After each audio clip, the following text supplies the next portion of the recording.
Hey everybody, welcome to the Dano channel. I am Dano and I'm back with some more vintage collection. This was provided to me by Hasbro and Litsky PR in a big box of Mandalorian stuff a couple weeks ago. And you know what? I don't do enough vintage collection reviews.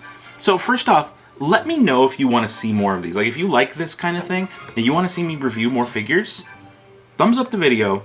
Make sure you're following me here and hit that little bell. That way you guys get notified when I drop a new one, because I've got a lot of other current vintage collection figures to review, as well as vehicles like the Slave One, Boba Fett, Mandalorian stuff like the big transport for troopers. I never reviewed them. They're actually just sitting in my garage. So if you want to see me review those, let me know in the comments below. So today we've got the Incinerator Trooper. It looks pretty cool. Let's take a look at the outside of the box. Okay, so let's start up at the top here. We've got 4 and up. Star Wars The Mandalorian Incinerator Trooper. Take a look at that artwork. Look at that face. I love it. That's such cool artwork. They got the old school Kenner, which I'm a fan of. And there we go, the Trooper in the bubble. And he comes with a cool flame in the background. That is pretty awesome. That is actually really awesome. This will look good in my playset, which I'll show you in just a little bit. This is Vintage Collection 177. Steer Weirs Incinerator Trooper. Hondo Naka, Anakin, Obi-Wan, Darth Maul, Chirrut, Ark, and Jedi Luke Skywalker. Now one thing to notice, that it is approved by 0 to 3 sad babies. Disney Hasbro. Let's get this guy open. Now I did mention the 0 to 3 sad babies. Now one thing I like to do is call my subscribers who have the notifications turned on and show up for all my videos. You guys are my favorites. You know that. That's my sad baby squad. For the 0 to 3 sad babies that are on most of these toys. Alright, let's get this guy open. He's got just it's very simple. Oh, he's even attached. Cool. So I'm going to just, yeah, you know how that goes. Now, how do I, this is an interesting predicament I've got here. What am I supposed to do with that? So let me pop him out of the blister. Okay, he pops out of the blister, but now I've got, like, figure. I don't want to, do I just remove the whole back? But what am I doing? What's going on with my life here? I don't know how I'm supposed to do this, to be honest. I'm going to pop that out. There's a little bit of tape here. Yes, it is my first time opening a figure. Like I said, it's funny I say that, but like, I really don't open a ton of these. Oh, okay. Gotcha. Now we have a floating trooper. I tried. Does that make it official? I think it might. I think that actually might make it official. That definitely does. If the other thing didn't. Now, it is a vintage collection, so he is fully articulated. That means like elbow joints, rotating wrists, arms move up and down and in and out. We have knee joints, we have ankle joints and rotation. So you can like bend the ankle up, down, forward. It's so fully posable, which is what is kind of beautiful about these things. Now, I'm going to place this into his left hand. I read somewhere today that like someone said, does anybody know why all stormtroopers are left-handed? I'll be honest, I didn't know that. I spent a lot of time nerding out about Star Wars, and I never once noticed. And this may not even be true. It might have just been like a meme that I just read and was like, oh yeah, now I'm misinformed. But I saw that, and I was just like, really? So if you know the truth, like, is it? Let me know.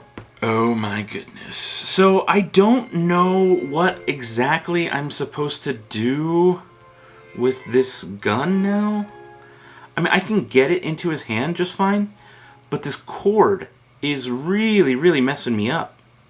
It's kind of like, I don't know. I guess I can get it to kind of go. Is there a way to hold this thing underneath? So this toy, as cool as it is to like see him do the thing, it doesn't stay in the hand very well. And maybe that's my fault for not posing it properly, but this cord, the way it was packaged, this little back cord, really kind of like bends it out of place. And it forces it in this weird direction. And I could probably like string this out and get it to bend a little better. Maybe add a little heat. I don't want to ruin the figure. It's a $13 figure. Though it was provided to me for free, still, I like these things and I like to keep them neat. But let's take a look at some close-ups. Alright, so now you guys can see some better close-ups. I can even get a little further away and zoom in. It works very nicely. I like the sculpt on that flame. That flame does come off. I will admit, though, he was very hard to pose. Like, the slightest thing... Well, okay, now he's going to be good about it. But I did knock him over quite a few times. I had to get the feet just right. But honestly, that's not a terrible pose. it is just kind of hard to get into his hands, because this hand right here is definitely made with a trigger finger.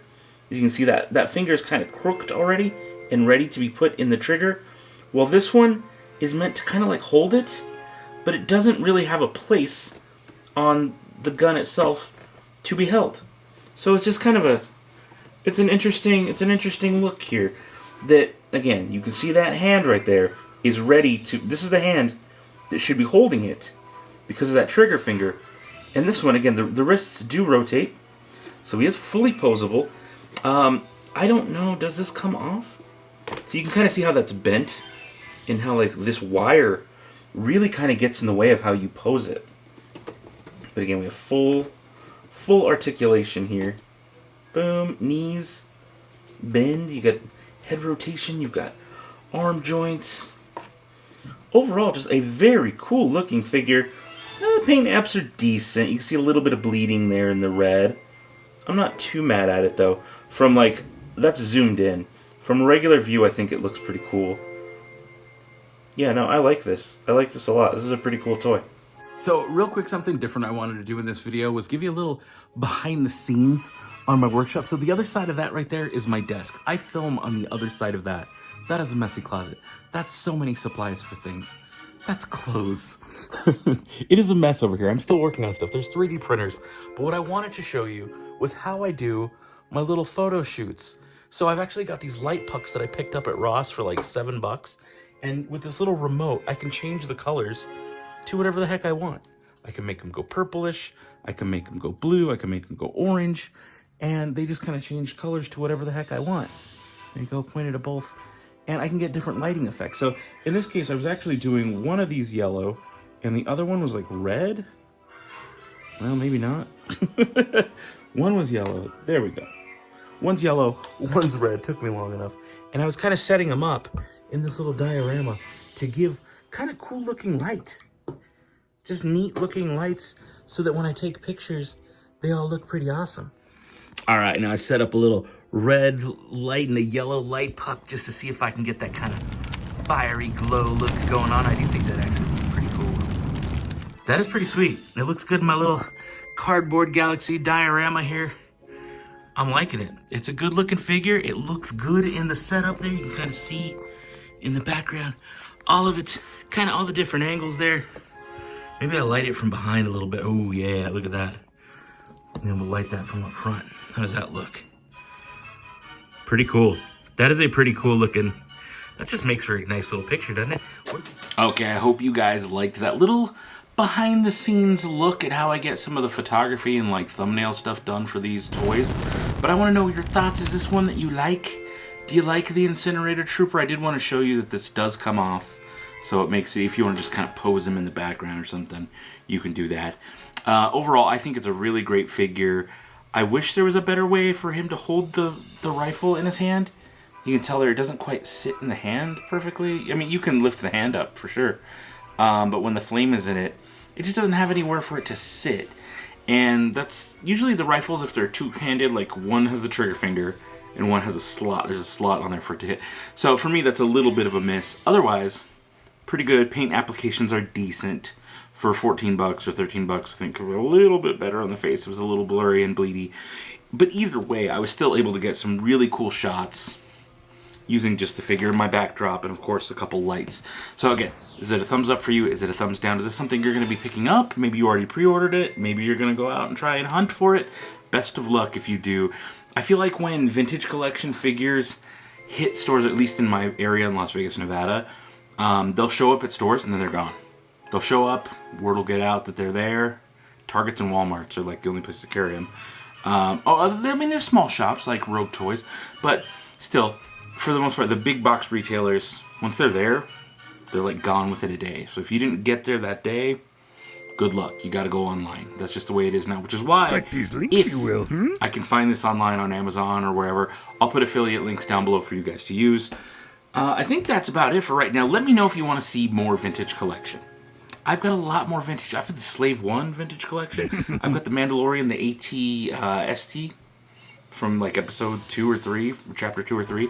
I've got the big transport that we saw with Cara Dune driving and Yeah.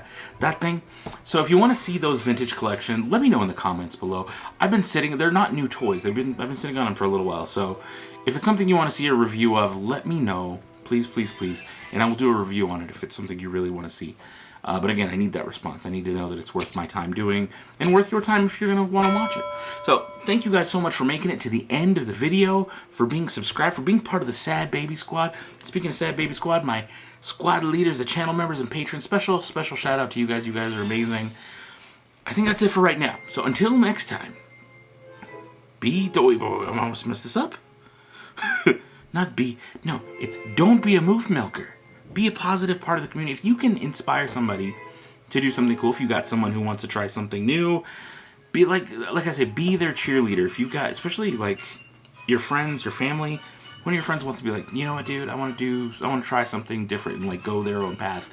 Push them, push your friends, push your family to do the stuff they really want to do. Create, just enjoy things. Don't be a moof milker. Don't be one of those people that just like sits there and like just only wants to focus on what you don't like. Focus on what you love. Focus on what makes you happy. Create cool things. Inspire others to create cool things. Don't be a moof milker. Be the spark.